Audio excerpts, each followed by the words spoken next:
Oi, bom dia, ou boa tarde, boa noite, não sei que hora vão ver esse vídeo. Esta pequena aula aqui sobre química, né? Sou o professor Francisco José, professor de biologia, mas aqui agora com uma aula de química. Química do primeiro ano. Vou utilizar aqui um material da Secretaria de Estado da Educação do Pernambuco. Um material muito bom para a gente dar aqui uma analisada sobre essa parte aqui de modelos atômicos que a gente vai ver aqui dentro desses instantes. Agora aqui passar para frente, ó. Modelos atômicos. A gente vai estudar aqui o modelo, fazer aqui uma breve abordagem do modelo, da evolução dos modelos dos átomos. É isso. A gente já deve ter ouvido falar que o átomo é a menor unidade da matéria, ou seja, você pode quebrar uma matéria, quebrar um copo, um vidro qualquer, uma partícula de um material qualquer em pedaços pequeníssimos, mas nunca menor que um átomo. Por isso se diz que o átomo é indestrutível. O átomo é indestrutível. A matéria não pode ser dividida infinitamente, como diz aqui, está de verde aqui, né? Ó, a matéria não pode ser dividida infinitamente. Por quê? Quando chegar naquele nível de organização que a gente conhece como átomo, aí fica impossível de se dividir em partículas menores. No item 2 aí, aqui, a matéria tem um limite com as características do todo. 3. Esse limite seriam partículas bastante pequenas que não poderiam ser mais divididas, ou seja, são os átomos, considerados até hoje indivisíveis. E aí nós vamos pegar aqui alguns estudiosos aí, como o Aristóteles, que rejeitou o modelo de Demócrito, em que se pensava aí, ó, Aristóteles acreditava que toda a matéria era contínua e composta por 4 elementos principais aí. Para Aristóteles, os elementos da matéria que ele considerava contínua era somente 4: ar, fogo, terra e água. Ou seja, uma observação, digamos, de passagem meio grosseira, né? Sem detalhes, mas que era, enfim, o princípio do estudo da matéria, o princípio do estudo dos corpos, de tudo aquilo que existia. Passando aqui para frente, vamos ver aqui o modelo atômico de Dalton. Modelo atômico de Dalton, você vem aqui para baixo um pouquinho para vocês olharem, ó. Pode observar que ele é conhecido como modelo da bola de bilhar. Modelo da bola de bilhar, né? Porque ele considerava dessa forma aqui o átomo. O item 1 aí. Para Dalton, o átomo era considerado esférico, maciço, indivisível e indestrutível. 2. Os átomos de elementos diferentes têm massas diferentes. Isso até que é óbvio, né? 3. Os diferentes átomos combinam-se em várias proporções, formando novas substâncias. Até aí tá legal, né? 4. Os átomos não são criados nem destruídos, apenas trocam de parceiros, né? para produzirem novas substâncias. Faz sentido, né? Faz sentido. Deixa eu levar essa imagem para cá novamente. E aí vem aqui os problemas do modelo. Que problemas trazem esse modelo? Esse modelo de Dalton, que considerava o átomo totalmente maciço, ou seja, ausência de espaços vazios internos, né? Ele considerava 100% maciço, como uma bola de bilhar, uma bola de sinuca, como se conhece.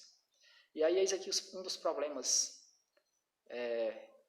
que esse modelo apresentou é que não se explicou nele, não foi explicado, não explicou a eletricidade nem a radioatividade.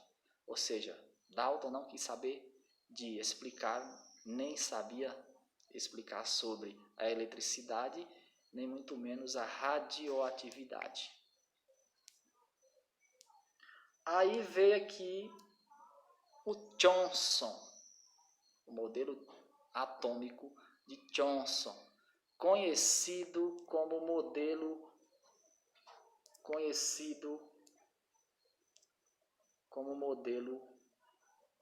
de pudim de passas, como se fosse aí uma bola gelatinosa com partículas elétricas incrustadas, impregnadas naquela bola gelatinosa que foi chamada de pudim de passas, comparada a um pudim de passas. E aí aqui diz, ó, Thomson propôs que o átomo seria uma espécie de bolha gelatinosa completamente maciça, né, completamente maciça, onde haveria a totalidade da carga positiva homogeneamente distribuída, conforme mostra aqui a figura, homogeneamente distribuída, ou seja, uma bola gelatinosa com cargas positivas incrustadas, distribuídas de forma homogênea, de forma igual, né? É uma lógica aí do modelo atômico de Thomson, que assim como o de Dalton não foi verdadeiro, esse aqui também não é o modelo aceito, verdadeiro, embora já apresentou cargas elétricas. Lá no modelo de Dalton a gente viu que ele não apresentou nem cargas elétricas, nem nada relacionado à radioatividade. Aqui ele já apresentou cargas elétricas, já disse que existiam cargas elétricas incrustadas e homogeneamente distribuídas pela superfície do átomo. Incrustada nessa gelatina estariam os elétrons de carga negativa. Ele ainda dizia que incrustada na gelatina estariam também os elétrons de carga negativa. Aí, por isso, ele disse que, como lá existiam cargas positivas incrustadas e nessa gelatina também estariam elétrons de carga negativa incrustados também, aí a carga total do átomo seria igual a zero, que é o átomo neutro que se conhece. Faz sentido? Nesse sentido, faz. Por quê? Porque os átomos geralmente, se eles não sofrerem nenhum dano na natureza, nenhuma ação externa, eles são encontrados geralmente associados e de forma neutra, né? Então, o modelo atômico de Thomson, foi derrubado em 1908 por Ernest Rutherford, que foi aluno de Thomson, né? Foi quem conseguiu desvendar o mistério e explicar melhor esse modelo atômico com o intuito de separar e saber quem são as partículas atômicas, que a gente já vai falar quais são separadamente. Então, pessoal, dá para ver aí uma diferença, né? O modelo de Dalton era uma bola de bilhar maciça, sem cargas elétricas, nada de pensar em radioatividade. O modelo atômico de Thomson é uma bola comparada a um pudim de passas, com cargas elétricas positivas e negativas incrustadas e homogeneamente distribuídas. levando aí a um total de carga igual a 0. Né? Vamos para o próximo modelo atômico, vamos ver o que é que Rutherford fala a respeito, mas antes falaremos aqui sobre radioatividade e a derrubada do modelo de Thomson. Né? Deixa eu ver se eu consigo aqui aumentar um pouquinho aqui esse slide. A radioatividade e a derrubada do modelo de Thomson. O Roentgen estudava raios emitidos pela ampola de Crookes. Repentinamente notou que raios desconhecidos saíam dessa ampola, atravessavam corpos e impressionavam chapas fotográficas, ou seja, geravam reflexos em chapas fotográficas. Como os raios eram desconhecidos, eles ficaram chamados, como esses raios, ninguém conhecia nada sobre radioatividade, aí esses raios ficaram conhecidos como raio-x. Por isso que hoje existem aqueles exames conhecidos, muito conhecidos, né, por nós todos, e são chamados de raio-x, por conta que na época que descobriram a radioatividade, né, esse estudioso aí deu o nome de raio-x, porque raios-x são vários raios, né, que foram emitidos e impressionavam aquelas chapas, e receberam o nome de raios-x porque eram desconhecidos, não tinham nome, e aí ficaram assim conhecidos. Becquerel tentava relacionar fosforescência de minerais à base de urânio com os raios-x. Pensou que dependiam da luz solar num dia nublado. Guardou uma amostra de urânio numa gaveta embrulhada em papel preto e espesso.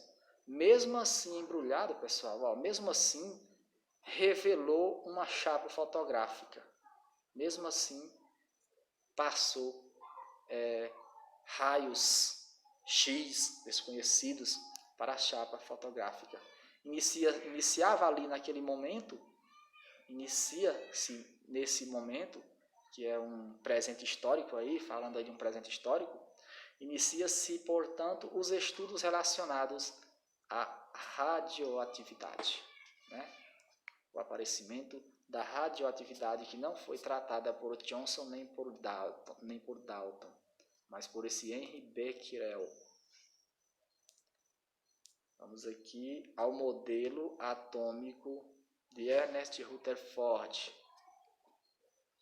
Rutherford propôs a dois de seus alunos, John Haynes e William, não sou muito bom em inglês, não sou bom de jeito nenhum, William Geiger, e a letra aqui está um pouco pequena, e Ernest Marsden, que bombardeassem finas folhas de metais com a partícula alfa a fim de comprovar ou não,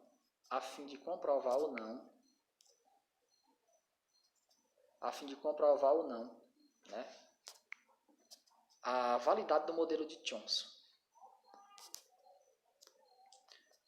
Como o átomo, segundo Thomson, era uma espécie de bolha gelatinosa completamente neutra, no momento em que as partículas alfa em grande velocidade colidissem com esses átomos, passariam direto, já que era neutra, não tinha carga elétrica, né? Se fosse verdadeiro aquele modelo, essas partículas alfas deveriam passar direto pelo meio do átomo, já que ali aquela carga era zero e a bola era maciça, maciça, mas gelatinosa, né? Era totalmente mole, podendo sofrer pequeníssimos desvios de sua trajetória apenas. Foi o que pensou esse Ernest Rutherford. Bom, se o modelo de Thomson é verdadeiro, então quando a gente emitir essas partículas alfa, vai acontecer o quê? Que essas partículas vão passar pelo meio da bolha, pelo meio daquela bolha gelatinosa, podem sofrer alguns desvios, mas vão passar. Entretanto, vai se observar no modelo de Rutherford, no experimento que ele propôs, que muitas das partículas se desviaram, outras retornaram e poucas passaram. diretamente, atravessaram.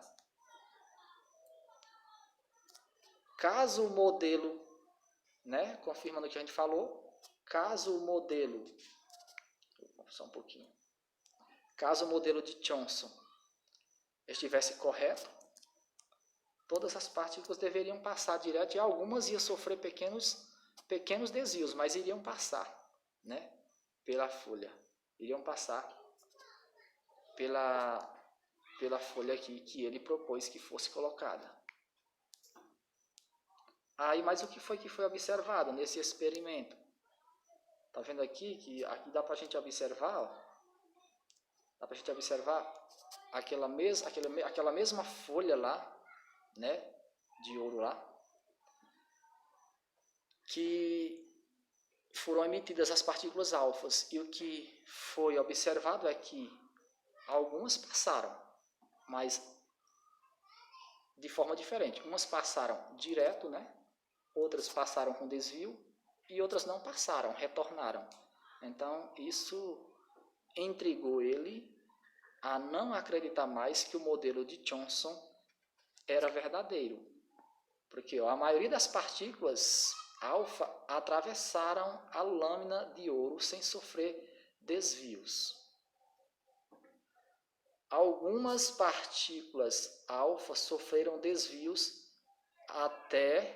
de até 90 graus. Então a maioria passou sem sofrer desvio. A maioria passou sem sofrer desvio. Aí. Mas algumas, né? Algumas partículas alfa sofreram desvios de até 90 graus ao atravessar a lâmina de ouro. E outras, ó, não conseguiram passar, retornaram. Algo não gelatinoso, algo não homogêneo deveria estar presente naquela esfera, não? Porque umas passam reto, outras passam mas cambaleando, se desviam, né? Outras passam e cambaleam, se desviam. Umas passam direto, outras não conseguem, retornam. Então, algo lá não é homogêneo naquele velho modelo atômico de Thomson, né? Por isso que hoje, pessoal, ó, representando aqui, já para adiantar mais aqui um pouco, o modelo válido atual, o modelo atômico atual, comparado até com o sistema solar, é o modelo atômico de Ernest Rutherford, onde vocês podem observar aqui, ó, cada uma bolinha dessa daí é como se fosse um átomo, cada uma bolinha dessa daí é como se fosse um átomo. E o centro dessa bolinha é o núcleo atômico, onde está a partícula de carga negativa. Lembrando que as partículas alfas que foram emitidas, né, no experimento são partículas positivas, e aí positivo contra o positivo dá repulsão, retorna. Observe que sempre que essas linhazinhas bateram, ou seja, que não bateram em nada, passaram direto entre os átomos, sem tocar em seus núcleos, ela passou direto. Mas quando batia no núcleo, retornava. Observe também que quando batia de raspão no núcleo dessas bolinhas, que são os átomos, elas se desviavam. Ou seja, realmente, considerando aí uma bolinha dessa daí como um átomo, o átomo não é homogêneo, tem o centro dele, que é composto pelo núcleo, e a gente vai ver aqui mais na frente que tem outra partícula lá no núcleo que se chama de nêutrons. Então, o núcleo atômico tem duas partículas formando prótons, que tem carga positiva, e nêutron, que não tem carga. E nessa partezinha amarela aí fica a eletrosfera do átomo, que é onde giram os elétrons com carga negativa, né? Por isso que quando passava fora desse centro do núcleo atômico aí, as partículas alfas passavam direto. Quando batiam de raspão no núcleo, passavam, mas com desvio. Quando batiam em cheio, retornavam, né? Promovendo aí a repulsão em função de uma partícula alfa ter carga positiva contra um núcleo que é fortemente carregado positivo, dando aí aquele efeito da repulsão. A gente sabe que vocês já devem ter visto em física que cargas iguais se repelem e cargas opostas se atraem, não é isso? Então, deixa eu ver bem aqui, o que aqui tem mais aqui para frente. E aí a proposta de Ernest Rutherford, né? A proposta de Ernest Rutherford para explicar a observação do laboratório. Para que uma partícula alfa pudesse inverter sua trajetória, deveria encontrar uma carga positiva, bastante concentrada na região central, o núcleo do átomo, como a gente falou, com massa bastante pronunciada. Com massa bastante pronunciada, com massa bastante concentrada, ou seja, um núcleo atômico muito forte, muito denso, né? Então Rutherford propôs que o núcleo conteria toda a massa do átomo. Então Rutherford propôs que o núcleo seria exatamente a massa do átomo, né? Assim, com a totalidade da carga positiva, chamada de prótons. Então, no núcleo se concentra a carga positiva, representada pelos prótons. Os elétrons estão, na verdade, os elétrons, eles estão na eletrosfera, girando circularmente em volta do núcleo do átomo, numa região chamada de eletrosfera. Eles estão girando aí em torno do átomo, semelhante ao sistema solar, formando aí a eletrosfera do átomo. E aí vem aqui, problemas, todo o modelo aí parece que teve um problema. Problema do modelo atômico de Ernest Rutherford. Para os físicos, toda carga elétrica em movimento, como os elétrons, por exemplo, perde energia na forma de luz. Toda carga elétrica em movimento chega um momento que perde energia na forma de luz, né? Diminuindo sua energia cinética, que é a energia do movimento, e a consequente atração entre prótons e elétrons faria haver uma colisão entre elas, né? Destruindo o átomo, algo que a gente sabe que não ocorre. Portanto, o modelo atômico de Rutherford, mesmo explicando o que foi observado no laboratório, apresenta essa incorreção, pelo fato da energia cinética ser diminuída, e isso provocaria uma atração, né, uma colisão entre as partículas atômicas, prótons e elétrons, provocando a destruição do próprio átomo, né? Todo modelo tem que ter alguém para contrariar, alguma coisa para poder dizer que eu contesto, né? É aquela coisa, a verdade ela nunca é verdadeira para sempre. Às vezes pode aparecer, em ciências eu estou falando, é claro, né? Em ciências nada é verdadeiro para sempre. E será, mas até que alguém chegue e prove do contrário. Se o núcleo é formado de partículas positivas, os prótons, como a gente sabe, por que elas não se repelem? Eis a pergunta, porque quando eu tenho duas cargas positivas juntas, a tendência é que elas se separam. E por que elas não se repelem? Foi aí que um outro estudioso veio e descobriu que entre esses prótons com carga positiva, existia uma outra partícula atômica, uma terceira partícula atômica, porque até agora a gente falou de duas, de prótons, que está lá no núcleo, que foi bombardeada pelas partículas alfas, e dos elétrons que giram na eletrosfera. Prótons lá no núcleo tem carga positiva, e elétrons na eletrosfera carga negativa. E aí veio a descoberta do nêutron. Em 1932, James Chadwick descobriu a partícula do núcleo atômico, responsável pela sua estabilidade, né? Que passou a ser conhecido como nêutron, pelo fato de não ter carga elétrica. Por essa descoberta, olha só, Tanto que Rutherford fez experimento, mas por essa descoberta que deu estabilidade, que explicou por que o átomo não se destruía, por que não ocorreria a repulsão entre os prótons que têm carga positiva lá no núcleo, por que eles não se repeliam. E o Rutherford não conseguiu explicar isso. Não conseguiu porque não conseguiu dizer por que o átomo não se destruiria. E aí esse Clydesdale aqui, o James Clydesdale, descobriu a terceira partícula atômica, chamada de nêutron, que dá estabilidade ao átomo e faz com que ele não estoure, não se destrua. E com isso ele, merecidamente, ganhou o Prêmio Nobel de Física em 1935. Né? Ganhou o Prêmio Nobel de Física em 1935. Que legal, né?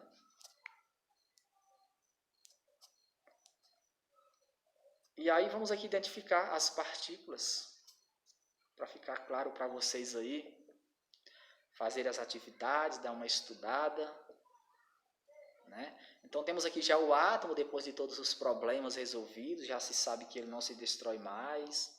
Clydesdale já descobriu os nêutrons.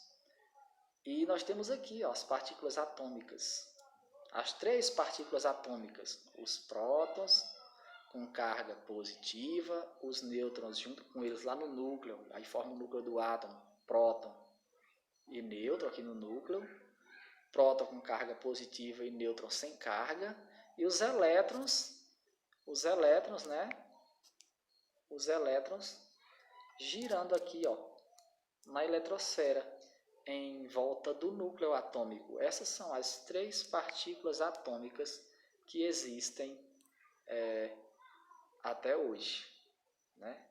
E aí a gente vai ver em outras aulas que com relação à carga elétrica atômica, mas aqui já está para a gente até notar, o número de prótons observado aqui 5, né? Se eu tiver 5 elétrons, ele vai estar neutro, está neutro, né? E parece que tem 5 elétrons aqui, então ele vai ser um átomo neutro. Tem 5 elétrons aqui girando na eletrosfera. Então ele é um átomo neutro, porque tem 5 prótons e 5 elétrons. Está sendo representado aqui o átomo do boro, né? O átomo do elemento químico conhecido como boro.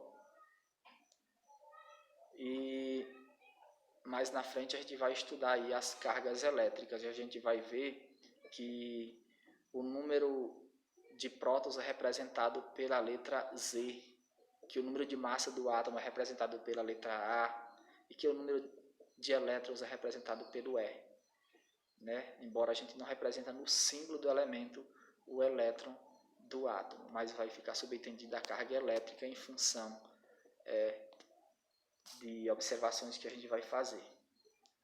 Então, minha gente, eu vou ficando por aqui, porque na próxima aula a gente vai estudar cargas elétricas, né? Essa parte bem aqui eu vou deixar para a próxima aula.